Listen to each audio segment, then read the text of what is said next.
Tidak bisa dihindari, siapapun akan menerima kenyataan ini. Kenyataan yang membuat hati dan pikiran kita harus menyadari bahwa hidup ini mesti berbeda satu sama lain. Berbeda dalam beragama, berbeda dalam paham atau aliran, berbeda dalam prinsip atau keyakinan. Apakah dengan perbedaan itu kita harus bermusuhan, bertikai saling menghina, merendahkan, menjatuhkan? Bahkan masih banyak orang merasa dirinya yang paling benar dan menganggap orang lain salah. Merasa dirinya harus menang dan yang lain kalah. Bagaimana jika hal ini terjadi di sekolahku? Mungkinkah kita bisa belajar merdeka, sementara hati penuh intrik dan kebencian? Jiwa kita resah, tidak ada kedamaian. Pokoknya kita harus ketemu Bapak Kepala Sekolah.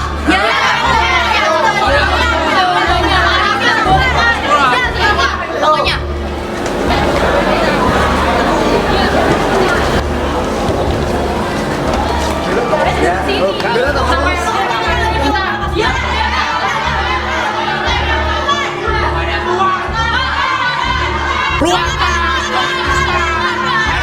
Aduh, ada apa ini? Kenapa anak-anak ini ramai? Mesti ada sesuatu ini. Saya harus menemui Pak Sagino. Di mana nih Pak Sagino? Pak Sagino, di lobi itu ada ramai-ramai. Ada apa nih? Ayo, coba kita ke sana. Oke, ya. Sepertinya ada masalah ini Pak, dan kita harus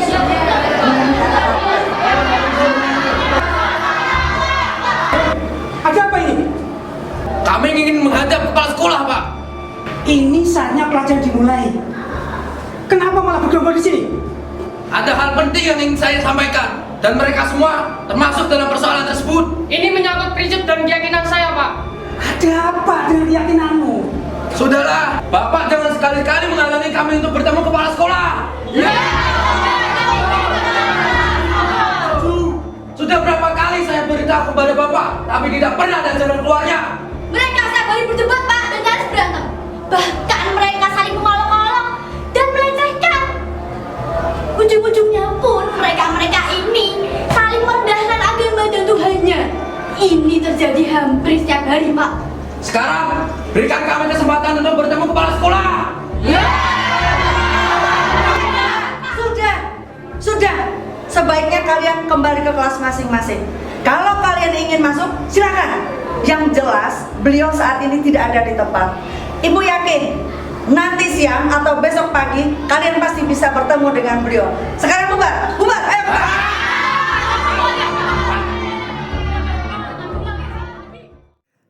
Suasana di sekolah semakin tak terkendali. Masing-masing ingin menunjukkan kekuatannya. Mereka yang mayoritas minta diberi kewenangan lebih, sementara yang minoritas tidak mau dipinggirkan. Ada yang merasa kelompoknya kuat, sehingga menguasai semua sektor di sekolah. Ada pula sekumpulan siswa yang tidak banyak jumlahnya, tetapi membahayakan gerakannya. Ini tidak boleh dibiarkan. Mereka harus tahu bahwa sekolah kita ini bukan milik kelompok tertentu, paham tertentu, dan agama tertentu. Sebenarnya apa yang membuat kita resah dengan ulah mereka? Bagaimana tidak resah jika apa yang mereka lakukan itu mengarah ke tindakan radikal dan ekstrim? Mereka menganggap bahwa dirinya lah yang paling benar dan kita sebagai orang yang salah. Mereka seolah-olah yang nanti masuk surga dan kita di neraka. Saya kira itu anggapan yang berlebihan. Ini persoalan yang serius, teman. Bukan berlebihan jika saya menganggap bahwa apa yang mereka sudah lakukan itu sudah radikal dan melewati batas. Kalian tahu kan orang-orangnya? Diajak ngomong soal Pancasila saja apatis.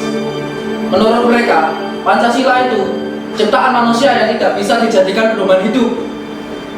Dan yang bisa dijadikan pedoman hidup hanyalah kitab-kitab suci saja. Semua dibilang syirik, semua dibilang fitnah. Lihat, pada saat mereka pacaran bendera, mereka tidak mau hormat bendera. Amalan selama ini kita lakukan juga dianggap salah karena tidak ada dalilnya, tidak ada petunjuknya. Itu sesat dan masuk neraka katanya. Orang yang berpikiran picik seperti itu tidak pantas hidup bersama kita. Jika kepala sekolah, guru, dan siapapun yang menjadi pemangku kepentingan di sekolah ini tidak bisa mengatasinya, kita akan bergerak dengan cara kita sendiri. Itu artinya kita sama dengan mereka. Lagi pula, sikap radikal tidak perlu dibalas dengan radikal, kan? Bagi saya, beda paham, beda keyakinan itu sudah sunatullah, tidak perlu kita peruncingkan lagi. Justru yang kita perjuangkan sekarang ini adalah bagaimana sekolah kita benar-benar mengimplementasikan Merdeka Belajar.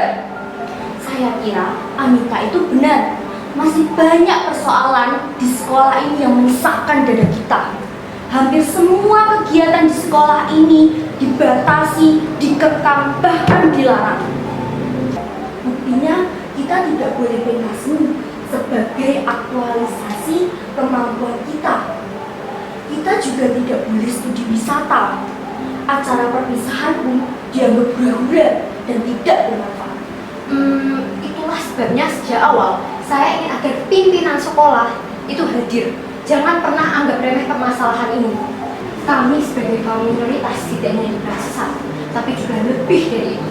Kami tidak ingin Merdeka Belajar itu hanya sebagai slogan belaka. Merdeka Belajar itu beda belajar.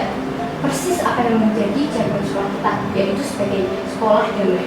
Ya, setuju. Secara bersama-sama. Di sisi lain, ada sekelompok siswa yang selalu tidak puas. Tatanan yang sudah ada menurut mereka mengalami banyak penyimpangan. Setiap masalah selalu dilihat dari aspek agama. Siapapun yang tidak dalam kesepahaman dianggap sesat. Yang besok tuh berarti kita sokan presentasinya ini sama apa lagi? yang ini. Tapi yang harus dibahas utama itu yang ini. Oh ya. Bubar. Tidak baik laki-laki dan perempuan menggerombol seperti ini. Kami sedang mau jalan tugas kelompok, Kak. Kelompok itu dengan perempuan, bukan dengan laki-laki. Maaf ya, Kak. Yang buat kelompok itu bukan kami, tapi guru kami. Siapapun yang melakukan itu, dia salah. Agama tidak mengajarkan seperti ini. Lagian kamu tahu, waktu sholat zuhur sudah lewat dan kamu belum melakukannya. Lagipun nanti kita juga bisa kok, Kak, sholat zuhur. Sudahlah, jangan banyak bantah.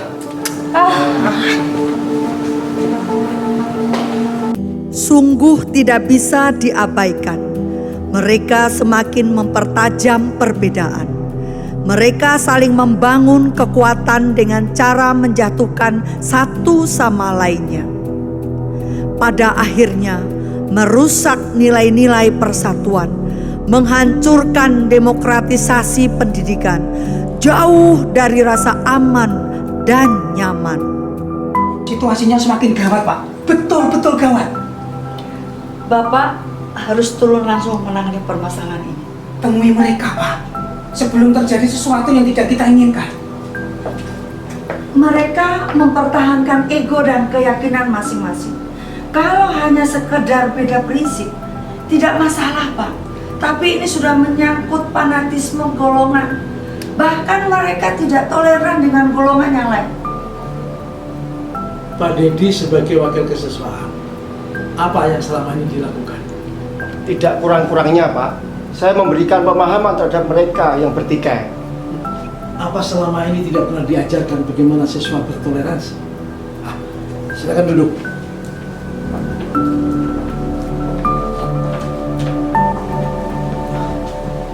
Begini Bapak, sebagai guru agama, saya telah berupaya dengan sungguh-sungguh membimbing para siswa agar memiliki sikap toleran, saling menghormati, tolong-menolong, dan tidak mengedepankan kepentingan pribadi maupun golongan.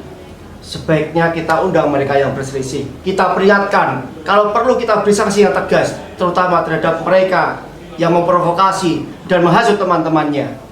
Tidak harus begitu, Pak Dedi.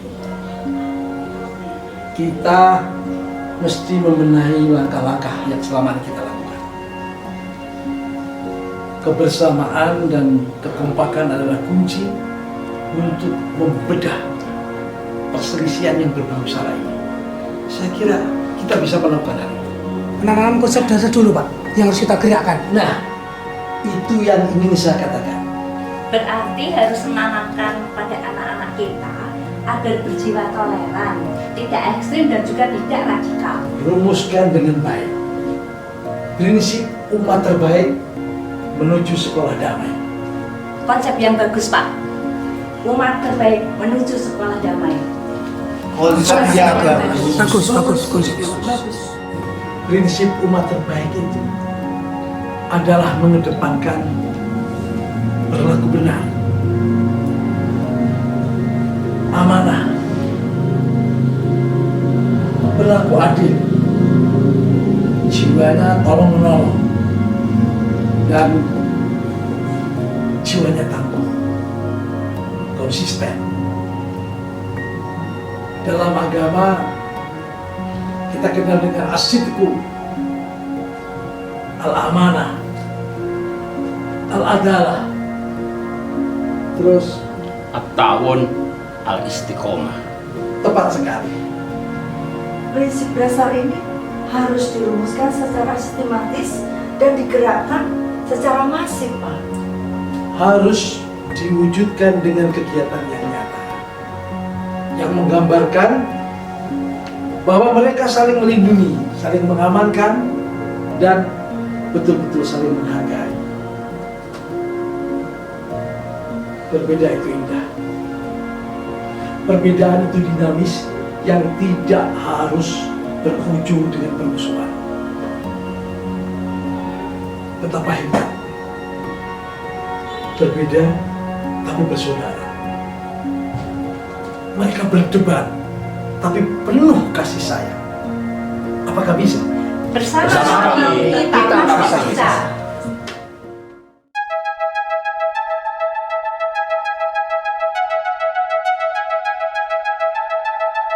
Banyak perubahan yang sangat berarti ketika masing-masing menghayati betul makna kebersamaan. Semangat hidup saling menghargai dan menghormati menjadi jiwa mereka.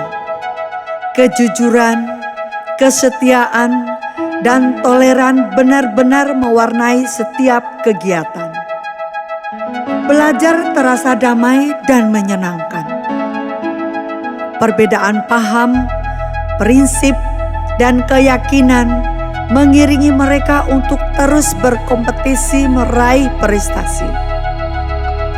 Sejalan dengan cita-cita besar sekolah ini, bukan hanya mampu bersaing pada tingkat lokal, tetapi pada tingkat nasional, bahkan global.